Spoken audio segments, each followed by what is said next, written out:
જે વાતની ચર્ચાઓ ખૂબ થઈ, હવે વાતોની અફવાઓ ખૂબ જ વહેતી થઈ। એ અફવાઓ અને ચર્ચાઓ પર આજે રાજુ કરપડા પૂર્ણ વિરામ લગાવવા જઈ રહ્યા છે। એટલે કે આજે રાજુ કરપડા કેસરીઓ ધારણ કરવાના છે। શું સમગ્ર મામલો, તેના વિશે વિગતે ચર્ચા કરીશું। નમસ્કાર, હું છું પ્રથમ મોદી, આપ જોઈ રહ્યા છો નિર્ભય ન્યૂઝ।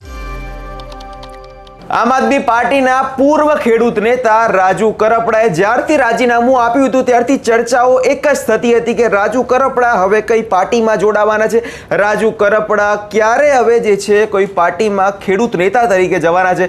પરંતુ આ ચર્ચાઓ અને અટકળો પર હવે પૂર્ણ વિરામ જે છે લાગવા જઈ રહ્યું છે। આવું એટલે કહેવું પડી રહ્યું છે કારણ કે સૂત્રો દ્વારા માહિતી મળી છે કે આજે રાજુ કરપડા ગાંધીનગર ખાતે કમલમમાં કેસરીઓ જે છે ધારણ કરવાના છે। સુરેન્દ્રનગરથી લઈને હવે ગાંધીનગરમાં રાજુ કરપડાની એન્ટ્રી થવા જઈ રહી છે। જો ઘટનાઓની વિગતે ચર્ચા કરવામાં આવે તો જ્યારે આમ આદમી પાર્ટીમાંથી જ્યારે રાજુ કરપડા અને પ્રવીણ રામ જેલમાંથી બહાર આવ્યા હતા તે સમયે ચર્ચાઓ એવી વહેતી થઈ હતી કે હવે રાજુ કરપડા જે છે આમ આદમી પાર્ટીથી કંટાળી ગયા છે અને ભાજપે કોઈક તિગડમ કરીને રાજુ કરપડાને પોતાની પાર્ટીમાં લેવાનો એક આ પ્રયાસ જે છે કરવામાં આવ્યો છે। અને એ સમયે ચર્ચાઓ એ પણ વહેતી થઈ કે રાજુ કરપડા પાર્ટીથી અસંતોષ છે। ગોપાલ ઇટાલિયા પર અનેક આક્ષેપો લાગ્યા હતા, પરંતુ આ આક્ષેપો પ્રત્યે આક્ષેપોની વચ્ચે હવે રાજુ કરપડાએ મોટો ધડાકો જે છે કરી દીધો છે અને ભારતીય જનતા પાર્ટીમાં હવે જોડાવાની પૂરેપૂરી તૈયારીઓ જે છે એ હવે કરી દીધી છે। તમને જણાવી દઈએ કે આજના દિવસની અંદર રાજુ કરપડા જે છે ભારતીય જનતા પાર્ટીમાં જોડાઈ શકે એવી પૂરેપૂરી શક્યતાઓ જે છે અત્યારે નોંધવામાં આવી રહી છે। જો રાજુ કરપડાની વાત કરવામાં આવે તો રાજુ કરપડાનો સુરેન્દ્રનગર જે છે ગઢ કહેવામાં આવે છે।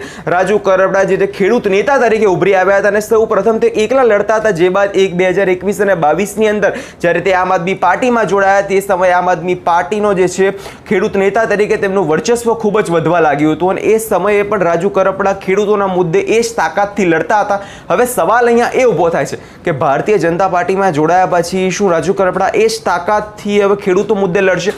કેમ કે જે સમયે આમ આદમી પાર્ટીમાં હતા, જે સમયે બિન રાજકીય રીતે લડતા હતા, એ રાજકીય રીતે હવે કદાચ ભારતીય જનતા પાર્ટીમાં લડશે તે પણ એક મોટો સવાલ છે। કેમ કે જે રીતે વાત કહેવાતી હોય છે ખેડૂતોના તો અનેક મુદ્દાઓ હોય છે, ખેડૂતોના તો અનેક પ્રશ્નો હોય છે, કહેવાતું હોય છે ગુજરાતના ખેડૂતોની તકલીફો જે છે ખૂબ વધારે હોય છે। તો શું હવે રાજુ કરપડા એ જ તકલીફોને સાંભળશે? કેમ કે જે સમયે આમ આદમી પાર્ટીમાં હતા તે સમયે તો ખેડૂતોના મુદ્દે ખૂબ જ લડતા હતા, પરંતુ હવે તો સરકારમાં જ પોતે જોડાઈ ગયા છે, તો સરકારની સામે તો કેવી રીતે પડી શકાય તે પણ એક સૌથી મોટો સવાલ જે છે કહેવાતો હોય છે।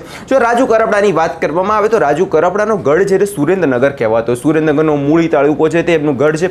પરંતુ હવે સવાલ અહીંયા એવો વધારે, શું ભારતીય જનતા પાર્ટી રાજુ કરપડાને મૂળી તાલુકાથી સીટમાં ઉભા રાખી શકે? કેમ કે જે રીતે છેલ્લા કેટલાય સમયથી જોવા જઈએ તો ભારતીય જનતા પાર્ટી પાસે એવો કોઈ ખેડૂત નેતા નથી કે જે લોકપ્રિય હોય, જે લોકોને ચાહતો હોય, જે લોકોની વચ્ચે જતો હોય, પરંતુ એવામાં ક્યાંક ને ક્યાંક હવે રાજુ કરપડા જે છે તે ભારતીય જનતા પાર્ટીમાં જોડાઈ રહ્યા છે અને એ ક્યાંક ને ક્યાંક ભારતીય જનતા પાર્ટીને કોઈક રીતે ફાયદો ના કહી શકે તે પણ જોવાનું રહ્યું। છેલ્લા કેટલાય સમયથી આપણે ચર્ચાઓ જોઈતી હતી, કેટલા સમયથી જે વાતો ચાલી રહી હતી કે રાજુ કરપડા હવે કેસરીઓ ધારણ કરવાના છે, ભારતીય જનતા પાર્ટીના નેતાઓ દ્વારા પણ ક્યાંક ને ક્યાંક આડકતરી રીતે કહેવામાં આવ્યું હતું, પરંતુ એ બધી ચર્ચાઓ, એ બેઠકો જે થઈ હતી એ બેઠકો પર આજે પૂર્ણ વિરામ જે છે લાગવા જઈ રહ્યું છે। રાજુ કરપડા કદાચ સાંજ સુધીમાં તો ભારતીય જનતા પાર્ટીમાં જોડાઈ શકે તેવી અત્યારે શક્યતાઓ જે છે અત્યારે લાગવામાં આવી રહી છે।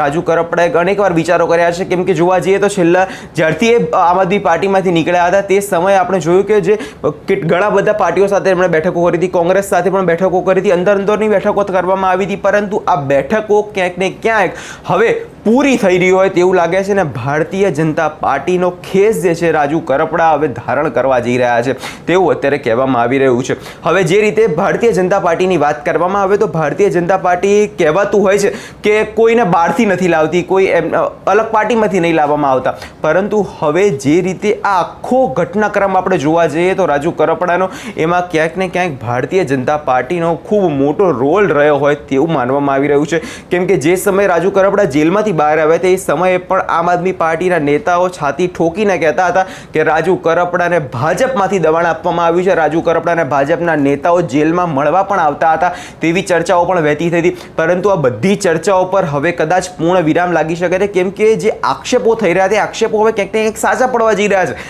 આજે રાજુ કરપડા ભાજપમાં જોડાવા છે એટલે ક્યાંક ને ક્યાંક જે વાતો હતી કે રાજુ કરપડાને કોઈ ભાજપનો નેતા જે છે જેલમાં મળવા આવતો હતો એ કદાચ વાત ક્યાંક સાચી ના પડી જાય, કેમ કે જે રીતે રાજુ કરપડા સૌ પ્રથમ પણ બોલતા હતા કે હું તો બિન રાજકીય રીતે લડું છું, જે સમયે ભાજપ સામું લડતા હતા, ભાજપ સામું અવાજો ઉપાડતા હતા, તો એ બધી વાતો હવે ક્યાંક ને ક્યાંક કદાચ હવે ખોટી સાબિત થઈ રહી હોય તેવું લાગે છે અને ભારતીય જનતા પાર્ટીમાં આજે તે જોડાઈ રહ્યા છે. એટલે ક્યાંક ને ક્યાંક અત્યારે ગુજરાતના અમુક જે વિસ્તારના ખેડૂતો છે ક્યાંક ને ક્યાંક રોષે પણ ભરાયા છે.